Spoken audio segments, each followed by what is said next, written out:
Right, we've made it to Thursday this week. So today's focus is going to be on upper body pulling, and that upper body pull comes in the form of a toes to bar. All right, it's not really an upper body pull, but we class it in the same category, upper body pulling gymnastics work. We're going to start the day with week 2 of the core program.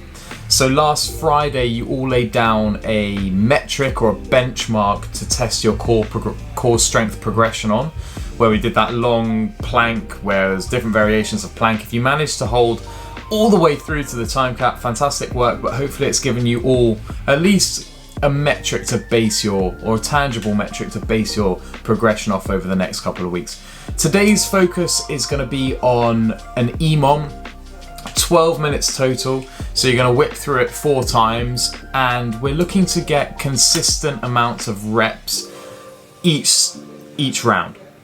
So there's no prescribed rep scheme, but you're going to work for about 50 seconds of the minute if you can, with quality movement, and then after that first round you're going to have a benchmark then of how many reps to do each minute thereafter. So looking for consistency on that, but 3 kind of classic core movements, but also incorporated in there is some stuff that's going to help warm up the hip flexors and the lower core for the toes to bar that come in the workout.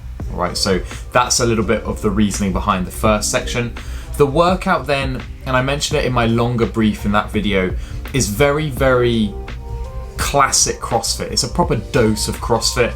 It's a couplet, it's for time, and it's quite long in terms of how many rounds you're going to have to get through.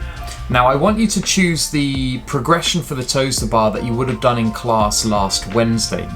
Now, I made a thing about making a note on Wodify of what progression that was, but hopefully you do remember, whether it was a straight leg raise, kipping knee raise, whatever the coach kind of tunneled you towards doing, try and use that for today. That consistency of practice is what's going to help develop the strength in the positions, and then hopefully over time the strength in positions comes from lifting the knees to about hip height, to then about chest height, to then hopefully going all the way to the bar, and that's how we kind of progress for the toes to bar. But it's a couplet of toes to bar and bar facing burpees, so you will have to set a bar out. We're not going to be using the bar for anything apart from jumping over. 10-minute time cap, so you're looking to fit 7 and 7 into a minute, which you're going to have to be rapid mode.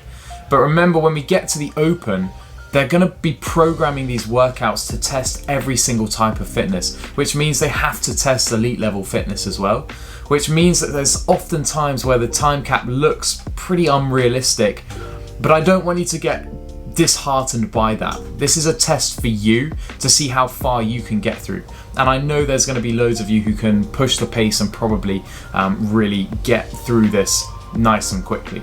All right, so that wasn't a sentence. That's what we're doing today.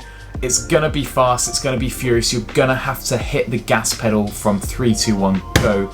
There's no hanging around, just go for it. For those of you who are gymnastics ninjas, I want you to test yourselves and see if you can do the 7 toes to bar unbroken every single round.